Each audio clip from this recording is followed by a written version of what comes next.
Good morning. My name's Scott. I'm one of the other pastors here, and it's really good to be with you this morning. I take these Sunday mornings even sort of more in more of an honoring way because it's just so good to be in a space with you guys because for the last year it's been so crazy. So, have you ever been on 77 and on Tyvola there where you get off the exit, and if you're kind of leaving the city and you get off the exit and you make a left? And maybe before you go to the shopping centers to the right, or there's a music center or some music store over there and Costco. And on the right-hand side, before you go over there, there's this fancy auto dealership. Ever seen that? It's like some Italian name, and it's got all these curvaceous cars in the parking lot, and right, quite beautiful. And so I was over in that region for some reason dropped off Colson or Keen, one of my boys, and I had an hour to kill. And so for 17 years, I've driven by this fancy dealership and have had, of course, no right to ever enter the dealership. But I thought, why not? And so I pull up my beater pickup truck and I go in. And what always happens the moment you go into a dealership? Somebody comes out and greets you, right? Well, nobody came out to greet me. So I'm walking around and I see these cars. Frankly, I don't really know much about cars. I just can appreciate what the beautiful lines of a car, or the curves, and the way supposedly the leather seats and all those things, of which I've never really been in anything like those cars. And so got these high-end names that of many vehicles I've never been in before. But one of my favorite cars that I fantasize about that I will never have is a Porsche. And so I show up to this space, and I got like 7 of them lined up next to each other. And they're all used. So I'm thinking, in my fantasy mind, maybe I can afford a used Porsche, right? And so, again, I have no right to walk around the space. Nobody's asking me if I want to do a test drive. They're assuming that I shouldn't be in the space, which I really shouldn't have been. And so I go and look at a used Porsche, and there's like 6 or 7 of them. I'm walking around, and I'm taking them in, and I now have to have reading glasses when I need to see things. So the stickers are on the car where you could apparently see the details and the nuances of that vehicle and the bottom line selling price point.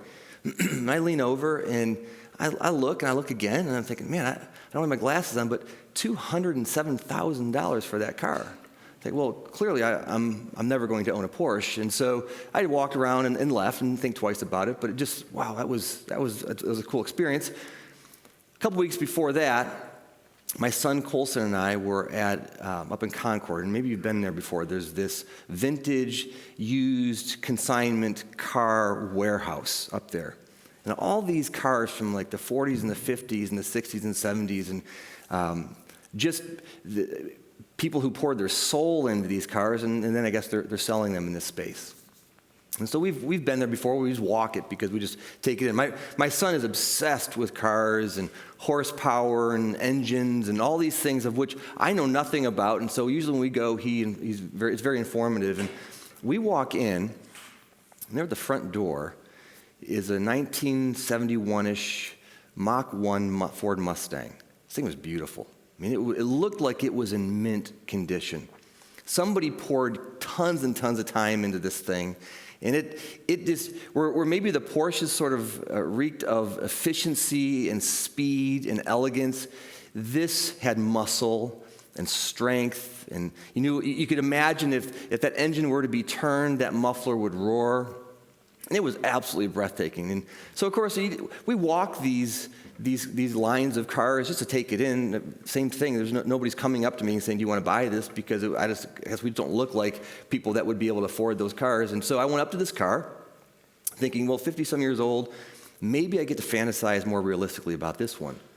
$207,000 for a 50-year-old car. And so, again, just in awe of these vehicles, but there's something that we still crave about reaching back into what was, right? What makes that car so valuable is not the steel and the metal, although that clearly adds to it, but it's so often the nostalgia, right? It's what that car means to many of us. It's the memory of seeing that car when we were a kid, or owning that when maybe it was more accessible when we were younger in life, and reaching back and understanding that there's something of consequence about what that car represents. In a weird way, it's sort of like we live in both worlds. We want the new and the sleek and the elegant because it introduces new realities with which we never understood. But there's something about going back to what was. There's something about what that means to us. There is something about the nostalgia of maybe, dare I say, our faith, that we look back at and say, it wasn't all bad. A lot of it was jacked up. A lot of it was haunting. A lot of it was oppressive. But maybe there were parts of it that were deeply meaningful because it was rooted in context. It was rooted in relationship.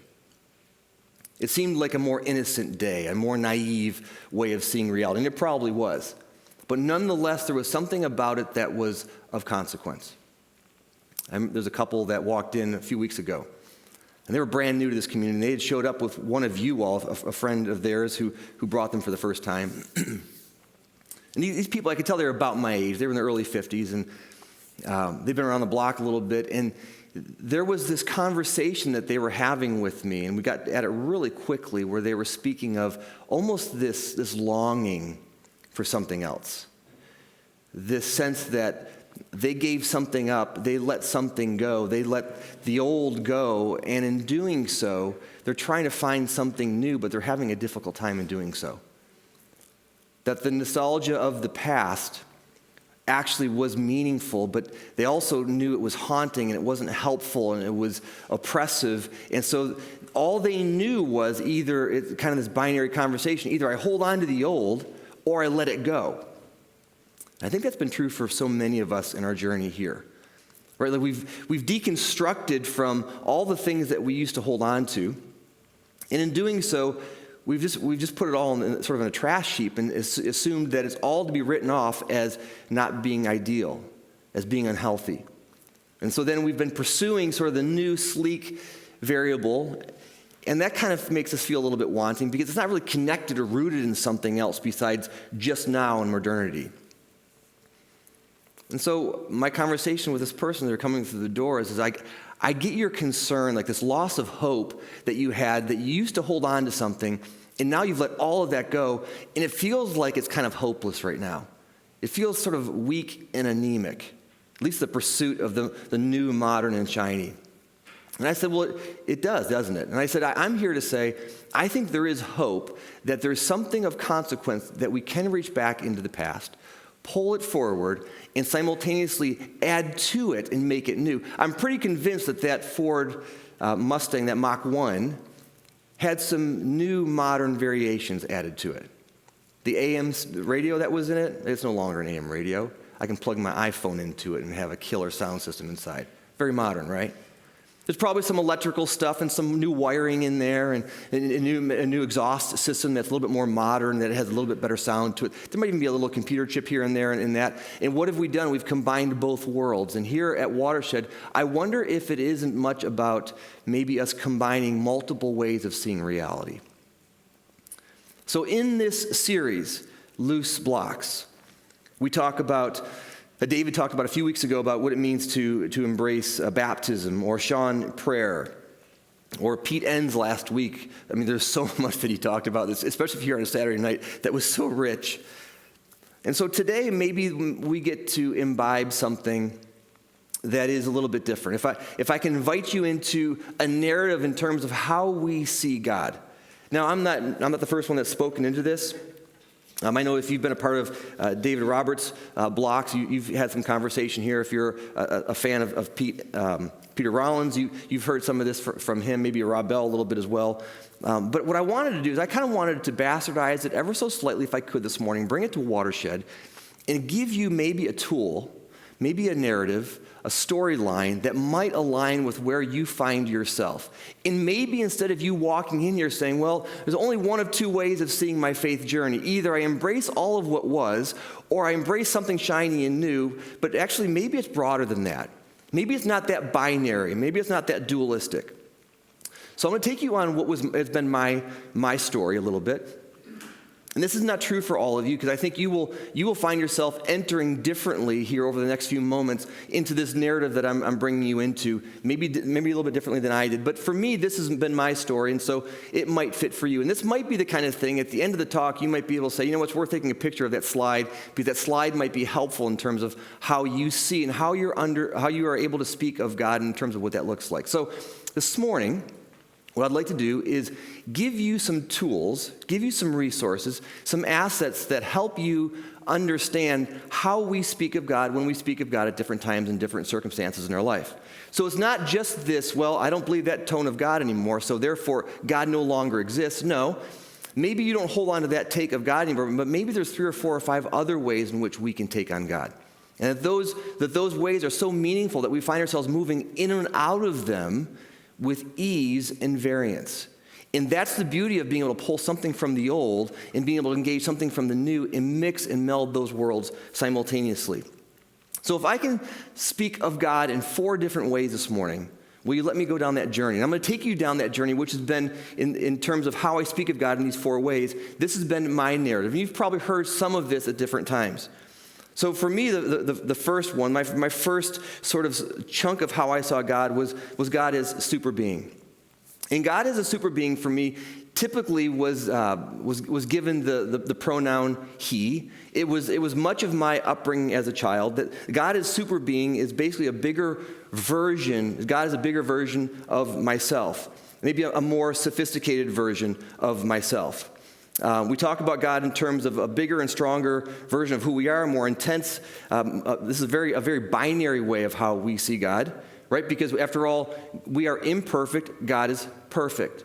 We are sick or unhealthy. God is whole and is perfect and is not sick, right? We have this sense that we speak very much about God being powerful. That matters to a super being kind of disposition, that God is stronger and greater than us. And therefore, we sing songs to that kind of God, right? We pay homage to that God because after all, that God is a version of how we see ourselves, that we project into that God, how we see our own reality. Karl Barth talks about this as being something that legitimizes us. So our God is, in essence, a flattering view of ourselves. Especially if you grew up a white male, you understand God in a very literal male way. And you see him in that lens, and you see him as an ideal version of you, a better version of you, a more perfect version of you. After all, if I'm a liberal hippie, then God somehow is a version of that liberal hippiness. That's how I see him. If I am a flag-toting Republican, then after all, God is also a version of that. That in that space, God blesses our bombs and our tanks, right? That's how we see God. We project ourselves onto this form of deity. This is an idea of super being. And if we only have the ability to be in one place at one time, because that's where in our finiteness, God has the ability to be in all places at all times. All right? If we are limited in our knowledge, God is sort of super knowledge, and he in particular knows everything. If water consumes us as we enter into it, a super being can walk on top of it, right? That we take on God as almost like a superhero fashion. That he can fly where only we can walk, right? He can keep bullets at bay when they hurt us and penetrate our bodies. This God is also a vindictive and punitive God. Because after all, he is living up to how we see reality. It's all about being fair, right? If somebody hurts me, then I'm going to hurt you back. That's called justice, and that's how we see it in a punitive format. That God is a God, this is probably part of the super being God that I held to more than anything, that God was a fix-it God. That he would make things right, that he would fix things when things were broken in my life. That if I was out of resources, he would provide resources. If I was sick, then he'd provide healing. This is very much our ethos and our culture here at Watershed early on. After all, you had a soul that was broken, and we had a God that could fix your soul and save you. And so our goal was to try to introduce you to our God that could fix you. That was very literally the narrative and the metaphor that was Watershed early on. And then we pray to a God for healing because, after all, we're sick. And so that's kind of a good thing. And we also ask God if he can help us maybe win the lottery, right? Because after all, God is this sort of slot machine kind of deity that we throw the quarters in and we pull the slot, and hopefully things live up to our expectations. I remember about 8 or 9 years ago, a friend of Matt's and myself came to town, And we met. He came to town just to visit, and he'd been going through some of this journey himself, and began to speak into this sense that maybe the God that we hold to is a sort of punitive God it's all about 1 + 1 = 2, and everything kind of fits in this nice, neat fashion. And when we need God to fix our needs, he fixes our needs. And by the time this guy had left, some of how I saw that reality, my deconstruction had really begun to kickstart in that moment, in that season. And I remember when he left, all I thought I had left was this sense of an old God that I no longer was able to buy into. And this, not only did I deconstruct away that God, but I also deconstructed away of a God that would fix my needs. And that was a very difficult time. I'm a 6 on the Enneagram. And after all, my relationship with God was very much about God being there for me when I had needs. Because it's a 6 that matters, right? And when I'm not healthy as a 6 on the Enneagram, I go to a place of fear, and I'm going to sort of hoard things because, after all, I got to keep things stable. So God, as a super being for most of us, is something at least I came from. That was the God that I eradicated from my life, and I didn't think there was any other way of viewing God. It was very sad. It was a very lonely time, I remember. And I remember still being here, attempting to stand up here on a Sunday and speak of this God with some source of value when fundamentally he in particular, but they maybe more specifically, were not working for me. So for many of us, I think in this place, we've kind of come from this hyper being, the super being place, where the next place is hyper being. And to me, the hyper being conversation, and hold off on the slide if you would back there, please reveal that at the end of it for me, because I'm not sure I'm doing it justice by showing the slide. But the hyper being conversation for me is much more freeing. It's much more about metaphor. It's much more in this tone, and this is very biblical in the sense that God is fire, that God is rain, warrior, mother, father, boat, wind, lamb, lion, right? That these metaphors, and albeit many of them conflicting, are how we often, in the place of God as hyper being, see reality. So we move from this place of super being to hyper being. This is how we describe God in these metaphoric kinds of ways. In some passages in the Bible, God is very controlling. God seems to be almost manipulative. In other passages, God is in essence saying, all right, my humankind that I've created, I will give you the opportunity to literally change my mind. We see a God that controls, and we see a God that literally says, all right, humans, you can speak into the narrative and you can change my mind. We see this kind of metaphorical dance between humankind and God quite a bit in the scriptures. We see the conversation with Moses and God, where Moses saying, hey, God, here's the deal. I would like to interact with you. I would like to see the front of your reality, your presence. And God says, not a chance. The best you're going to do is see my backside. The best you're going to be able to see. So you have these kinds of metaphors and narratives that are much more sort of squishy and hard to put our heads around fully. There's no one way to interpret God in this place of hyperbeing. I find some energy in this place because I don't have to box God in. That when you sit down and you begin to articulate how you take on God, I'm here to say, okay, that actually is meaningful, and I'm probably going to learn and benefit from your perspective of how you see God.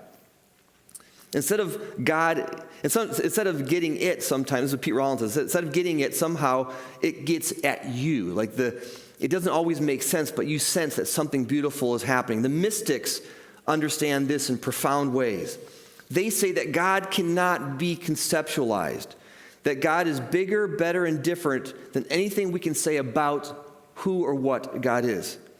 I believe it's Meister Eckhart that says, I pray God rid me of my idea of God. Every time I think of God, I have an idea of what God might be. At that moment, I have robbed God of his or her identity. That God is greater than anything I can imagine. That's what a God of hyper being, how we see that. That maybe my prayer to God is, God, help rescue me of any idea that I have of you because it gets in the way. We create kingdoms, and God breaks down those kingdoms. We create these ideals, and God breaks those down. That there's no right or wrong. There's no accurate way of perceiving God or inaccurate way of perceiving God. That it's actually freeing. It's more about not who is God as much as I don't want to miss out on potentially what I could experience with this deity. That maybe I get that I don't always get you, God. That you are a mystery to me. Not getting you is sometimes maybe what it's all about, right?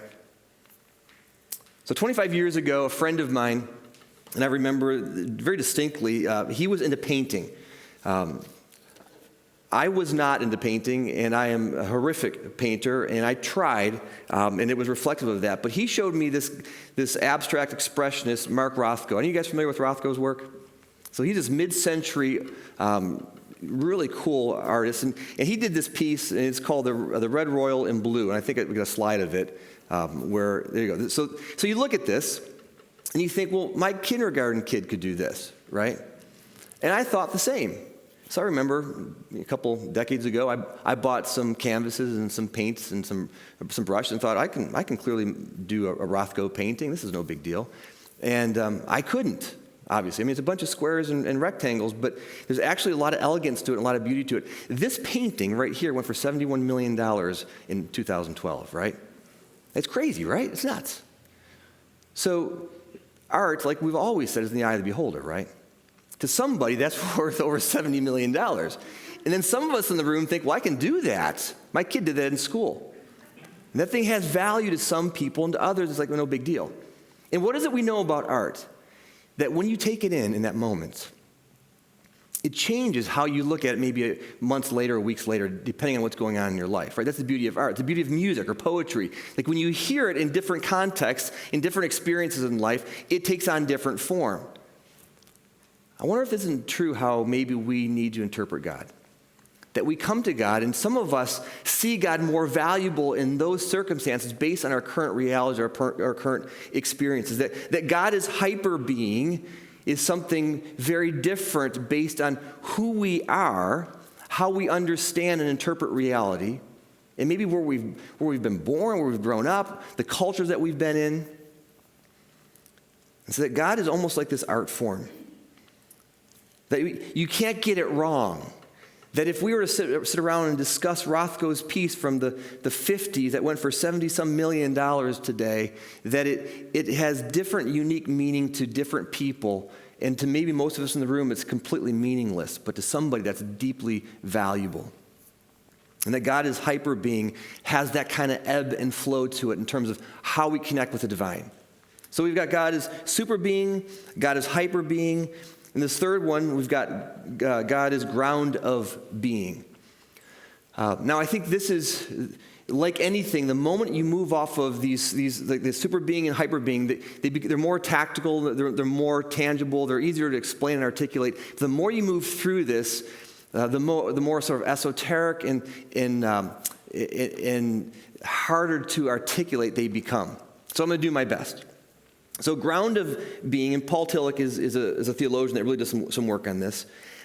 If I speak of your human existence, and I say that your breath is the source of your reality, that your breath is what is the ground of your reality, there's a truth to that, right? That if you can't breathe, you can't live. That your breath is everything. That it's the center to who you are. A couple of weeks ago, Austin, during a worship set, invited us into, I believe at the end of the song or the middle of the song, just to take in those moments and breathe. In essence, what he was saying is acknowledge that God is ground of being. The core of who you are is this divine reality.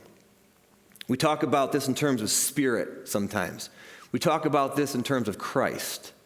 Or maybe universal Christ. It's the glue, like Paul seems to speak of in the New Testament, that holds everything together.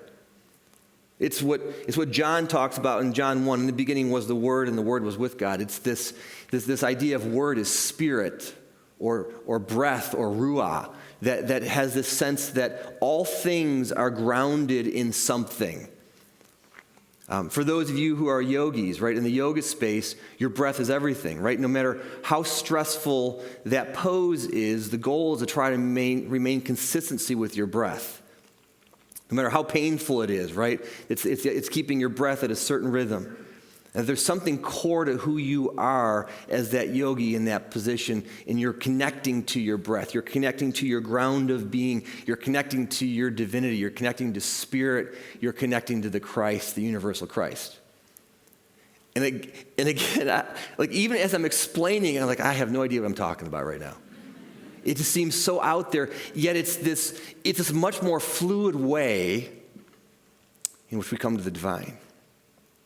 It's this much more elegant way that does not put controlling factors, that does not box God in.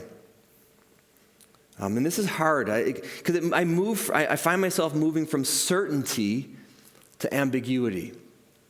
And I think people that have a real evolved understanding of the divine, they're really good with ambiguity. You're really good with sort of having a sense of who God is, but not having a clear, defined container. Super being, God is super being, God is hyper being, God is ground of being. And what you might find yourself doing is actually moving kind of in and out of all of these at different times. That to me becomes a much more evolved conversation. That it's not about just living in one of these, that based on your context, your circumstance, who you're talking with, who you're engaging, you might find yourself going back to super being because the person you're talking with, it's all they know. And they're longing for an option outside of super being. And you're like, you know what? I got some other options for you. They're still a little bit out there, but I got some options for you. And then what if, and again, this has been a little bit of my journey, and I find myself moving in and out of these. What if the last container is sort of God as event? Now, again, this is one of those things that as I speak about it, as I attempt to give you a few moments on articulating it, I'm not sure I understand it. But there's seasons that I've found myself bumping into it. It's one of those things, I don't know if we can understand it as much as we know it when we experience it. But if you're thinking of mind, body, or the spirit, flesh binary, that doesn't work. That doesn't work in this space, that God is God of event. If you think of God as event as this essence that loves, then you might be bumping into something a little bit more accurate.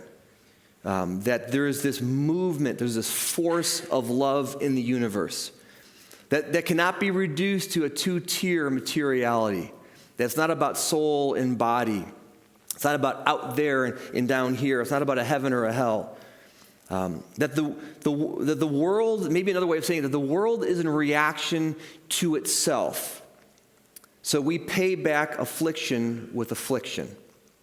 That's the normal, right? That's the norm. That we bring pain. If somebody brings pain onto us, we introduce pain to them. That if somebody wants war with us and somehow attacks us, literally, individually, or as a country, what do? We bring war back onto them. If somebody flies planes into our economic infrastructure and our buildings, what do? We retaliate with a multi-trillion-dollar 20-year war that doesn't work. That's how we operate. It literally is how we as humankind see reality. But God as event crowbars into our reality a different way. And that different way says, instead of maybe retaliating, I'm going to respond with love and grace in that event. I'm going to see things, albeit still flawed and imperfect, maybe a little bit different. Walter Wink speaks of this as a third way. That we typically have these sort of binary ways that, you do this and I respond with this. But Walter Wink says, is there another way in which we can come to this conversation? Are there maybe a third or fourth or fifth way that helps us understand that we can respond to that event with a sense of grace and love? And in that, God somehow makes themselves more realized. And again, I'm really careful as I speak to some of this as though somehow I am an expert of which I am not.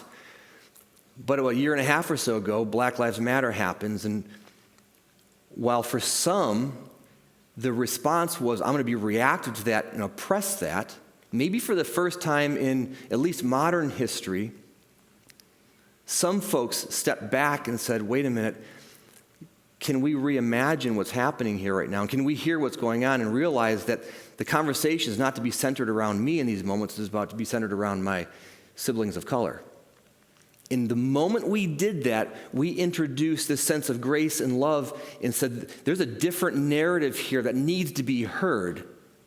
And in that, like God sort of showed up. In a very real way, you sensed that there was something sacred, something spectacular happening here. And the conversation continues to happen. It continues to happen with tons of imperfection, right? We could even get into the Kyle Rittenhouse acquittal, the Ahmaud Arbery trial this week, all the things that are going on right now that are creating such tension. But the fact that we're realizing that there's a different conversation that needs to happen, it's as though for the first time, at least in our modern era, that God is finding themselves revealed in these moments, in these senses of an event themselves. We see this in the scriptures in terms of the Exodus story. Right? Slaves were liberated. Oppression is lifted. That liberation is the event itself. And that event itself is God. Right? That God shows up in that space. And this is huge for those of us who value the justice conversation. Because God no longer is just this personality out there, but God is the essence behind the event where we're crowbarring into a new reality. This is a big part of the conversation for us. So for some of us, we find ourselves maybe still resting in the super being space, or the hyper being, or the ground of being, or God as event. And what I'm here to say is it possible that as we look at these four, and arguably there's 5 and 6 and 8 and 10, we could have more conversations, but as we look at these four containers, is it possible for us to say we actually find ourselves moving in and out of these based on our current needs and our circumstances and the pain that we're going through and the conversations we're having? And as I look at these, so many observations surface for me. So many of these things that I just never understood before, because for the longest time, super being was the only container they held to. And when I let super being go, I assumed there was no other way of really seeing God. But since there are multiple ways of seeing God, is it possible there's some really powerful observations that can happen in all this? One of them is when my atheist friends come to me and they tell me they're an atheist, that's fine. They're probably an atheist against the God of super being, right? That's what they're anti. And I'm here to say, well, if that's an atheist, then I'm probably one too. Because I'm not sure I buy much of that in my life either. But I find myself saying, well, let's talk hyper being, or let's talk ground of being, let's talk event. All of a sudden it becomes much broader, much more beautiful. It's not just my closed-in super being disposition. Or when I look at this, and I look at the journey I find myself going on, like that super being to hyper being to ground of being to event, I move from perceived certainty, because that's what we love in our modernity, right? We love to be able to box God in and say, this is how God works. I'm weak, God's strong. I'm imperfect, God's perfect. I can't walk in water, God can walk in water. We have these binaries. And the more we move through this, we find uncertainty actually to be core to the process.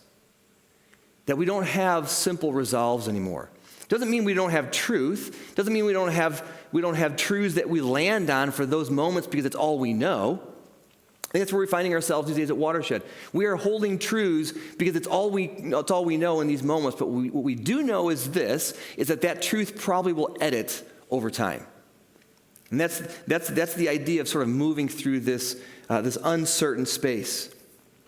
But in all of it, it's all mental gymnastics if it doesn't translate to something, right?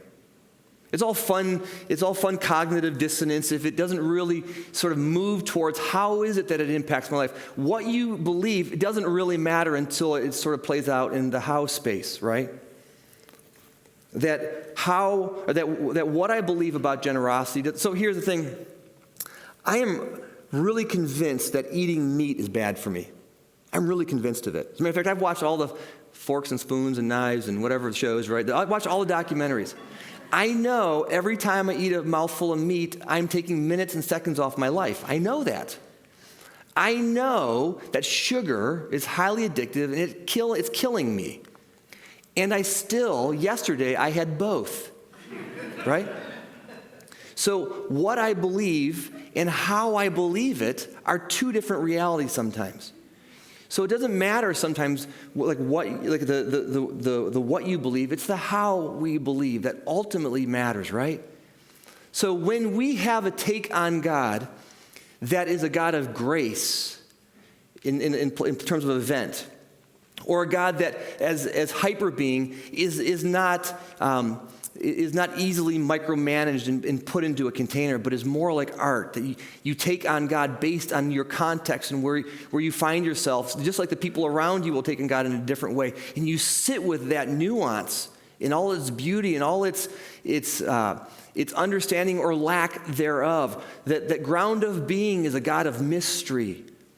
And that as we sit in those spaces, we begin to realize that, wait a minute, I need to maybe not only think differently, but I need to live differently through this space. So here at Watershed, it's something that we're constantly trying to lean into. What does it mean for us to have different conversations about, like the Black Lives Matter conversation for us? A year and a half or so ago, it was as though we were just coming into a space that said, all right, for the first time, we're able to have conversations about this that we never had before, and we began to continue to this day, wake up into those spaces. Or in terms of generosity, how you are generous with your resources. What does that look like? You might believe in generosity, but what's that mean in terms of going forward? For some of you who took it very seriously last week, and you're helping out a brother Tunglo. Or maybe how you vote. This was a big one for me. Then I began to realize I don't have a vote party. That's crazy to think that any one party would have all the answers. Why would I ever vote party line? And I did it for so many years, but that's ridiculous because no one party has it figured out. So when I vote now, it's all over the map because I'm voting per the person and their ideal as I see it. Or maybe how I treat others, right? Like the idea of my understanding of God informs how I treat my neighbor, treat people around me. So this morning, I invite you into this pursuit, or a pursuit not unlike this, that says, you know what, it's actually freeing to know there are multiple ways in which you can take on faith, or which you can take on God. If you're an atheist, great, no problem. I can talk to you about that, God, but I'm not sure I fall into that container either. And maybe you're like, you're this yogi that's got it all figured out, and like, awesome, take me on that journey. I'm willing to play. I don't know where I'm going, but I'm willing to dance. And maybe there's a fifth and sixth and seventh and eighth container that says, wait a minute, maybe we can expand not only our knowledge and our understanding of God, but more importantly, how we live out our reality based on our worldview of God. You pray with me? So God, not sure if I'm praying to a God of super being or hyper being or ground of being or event or whatever this morning. But the essence that is out there, we do what we do here for community, for a way of living that's better, for an engagement that's more meaningful, for coming around others that maybe don't have resource or infrastructure, and we become that for them. Thank you that this community is courageous enough to really answer and engage these kinds of conversations with integrity and with mystery. Thank you for my friends, my siblings in this room who are struggling in life and yet still are courageous enough to continue the journey, to continue to ask really good questions, to not give up on each other, to not give up on a pursuit of you. And whatever we even mean by our narrative of you-ness, whatever that is, thank you for the discovery. Thank you for the learnings. And so there's a sense that we want to say we love you because we feel maybe that somehow there's a connection to you. That connection is a connection that we have with each other. And that we're grateful for this journey, and we're grateful for this conversation, not only what we believe, but how we live out what we believe. We pray this in the Christ's name. Amen.